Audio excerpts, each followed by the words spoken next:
সত্যি মানতে হবে, এবারের বিশ্বকাপে অবিশ্বাস্য এক জাদুর কাঠির ছোঁয়া পেয়েছে আর্জেন্টিনা। প্রতিটি ম্যাচেই যেন ছাই থেকে ফিনিক্স পাখির মতো উড়ে এসে নাটকীয় জয় ছিনিয়ে নিচ্ছে বর্তমান বিশ্ব চ্যাম্পিয়নরা। সুইজারল্যান্ডের বিপক্ষে কোয়ার্টার ফাইনালের এই মহারণেরও তার কোনো ব্যতিক্রম হলো না।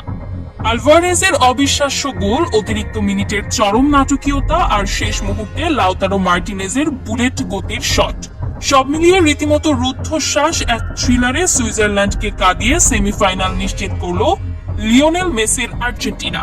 খোদ মেসিও যেন নিজের চোখকে বিশ্বাস করতে পারছিলেন না। কিভাবে খাদের কিনারা থেকে ফিরে এসে এমন এক মহাকাব্যিক জয় পেল আলবিসেলেস্তেরা। চলুন ভিডিওটি না টেনে পুরো ঘটনার বিস্তারিত জেনে নেওয়া যাক।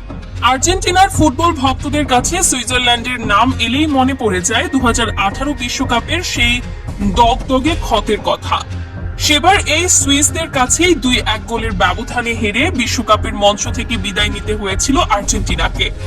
8 বছর পর আবারও যেন সেই পুরনো ক্ষত নাড়িয়ে দিচ্ছিল সুইজারল্যান্ড। তবে তারা হয়তো ভুলে গিয়েছিল এটি 2018 সালের সেই ভঙ্গুর দল নয়, এটি 2026 সালের ডিফেন্ডিং চ্যাম্পিয়ন আর্জেন্টিনা। সেমিফাইনালে ওঠার এই মরণপণ লড়াইয়ে শুরু থেকেই আধিপত্য বিস্তার করতে থাকে মেসিরা। ম্যাচের বয়স তখন মাত্র 10 মিনিট। মাঠ থেকে জাদুকরী এক পাস বাড়ান ফুটবল জাদুকর লিওনেল মেসি, আর সেই বলটিকে বাতাসে ভাসিয়ে দুর্দান্ত এক হেডে সুইজারল্যান্ডের জালে জড়িয়ে দেন ম্যাক অ্যালিস্টার। এই গোলের মধ্য দিয়ে লেখা হয় এক নতুন ইতিহাস। জাতীয় দলের জার্সিতে নিজের 62তম অ্যাসিস্ট করে কিংবদন্তি দিয়েগো ম্যারাডোনার রেকর্ড ভেঙে দেন লিওনেল মেসি। প্রথমার্ধ জুড়ে আক্রমণ আর পাল্টা আক্রমণের পর 1-0 গোলের লিড নিয়েই বিরতিতে যায় স্কালোনির শিষ্যরা। কিন্তু দ্বিতীয়ার্ধে মাঠে নেমেই নিজেদের আসল রূপ দেখাতে শুরু করে সুইজারল্যান্ড। খোলস ছেড়ে বেরিয়ে এসে একের পর এক ভয়ঙ্কর আক্রমণে আর্জেন্টিনার রক্ষণ ভাগকে রীতিমতো কাঁপিয়ে দেয় তারা। আর সেই চাপের মুখেই ভুল করে বসেন আর্জেন্টিনার গোলরক্ষক ও ডিফেন্ডাররা। তাদের মারাত্মক এক ভুলের সুযোগ কাজে লাগিয়ে 67তম মিনিটে বল জালে জড়িয়ে 1-1 সমতায় ফেরে সুইজারল্যান্ড। স্টেডিয়ামে উপস্থিত হাজার হাজার আর্জেন্টাইন সমর্থক তখন স্তব্ধ, কিন্তু ম্যাচের আসল নাটকীয়তা তখনও বাকি। 72তম মিনিটে সুইসদের এক খেলোয়াড় ফাউল আদায়ের জন্য ডি বক্সের ভেতর জঘন্য এক ডাইভ বা অভিনয়ের আশ্রয় নেন। VAR এ সেই ফাঁকিবাজি ধরা পড়লে রেফারি তাকে সরাসরি লাল কার্ড দেখিয়ে মাঠ থেকে বের করে দেন।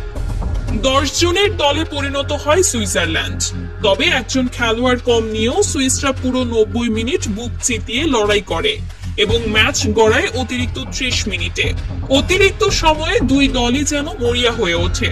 টানটান উত্তেজনায় পার হতে থাকে প্রতিটি সেকেন্ড।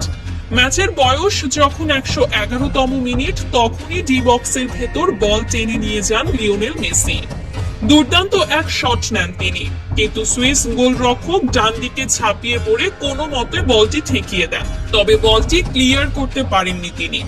সেই ফিরে আসা বল চলে যায় মাঠে থাকা হুলিয়ান আলভারেজের পায়ে। সেখান থেকে বল টেনে নিয়ে ডি বক্সের সামনে থেকে চোখ ধাঁধানো এক অবিশ্বাস্য ফিনিশিং এ গোল আদায় করে নেন আলভারেজ। শেষ মুহূর্তের এই চরম নাটকীয়তায় 2-1 গোলের মহামূল্যবান লিড পেয়ে যায় আর্জেন্টিনা। এরপর সুইজারল্যান্ড যখন গোল শোধের জন্য মরিয়া হয়ে নিজেদের রক্ষণ ভাগ ফাঁকা করে দেয়, ঠিক তখনই শেষ বাঁশি বাজার আগ মুহূর্তে অর্থাৎ 121 মিনিটে ভয়ঙ্কর এক কাউন্টার অ্যাটাকে যায় আর্জেন্টিনা। আর সেখান থেকেই সুইসদের কফিনে শেষ পেরেকটি ঠুকে দেন লাউতারো মার্টিনেজ। তার এই বুলেট গতির গোলে স্কোর লাইন দাঁড়ায় 3-1। অতিরিক্ত মিনিটের এই জোড়া গোলে সুইজারল্যান্ডকে 3-1 ব্যবধানে উড়িয়ে দিয়ে এবারের বিশ্বকাপের সেমিফাইনাল নিশ্চিত করল চ্যাম্পিয়ন আর্জেন্টিনা। আর সেই সঙ্গে সেমিফাইনালে আর্জেন্টিনার প্রতিপক্ষ হিসেবে চূড়ান্ত হলো শক্তিশালী ইংল্যান্ড। দর্শক, সুইজারল্যান্ডের বিপক্ষে আর্জেন্টিনার এই খাদের কিনারা থেকে ফিরে আসা জাদুকরী জয়কে আপনি কিভাবে দেখছেন? সেমিফাইনালে শক্তিশালী ইংল্যান্ডের বিপক্ষে কি মেসিরা এই জয়ের ধারা অব্যাহত রাখতে পারবে? আপনাদের অত্যন্ত সুচিন্তিত মতামত অবশ্যই নিচে কমেন্ট বক্সে লিখে জানাবেন। ভিডিওটি ভালো লাগলে একটি লাইক দিন এবং বিশ্বকাপের এমন সব রোমাঞ্চকর খবর সবার আগে পেতে চ্যানেলটিতে সাবস্ক্রাইব করে পাশে থাকা বেল আইকনটি বাজিয়ে রাখুন। ধন্যবাদ সবাইকে।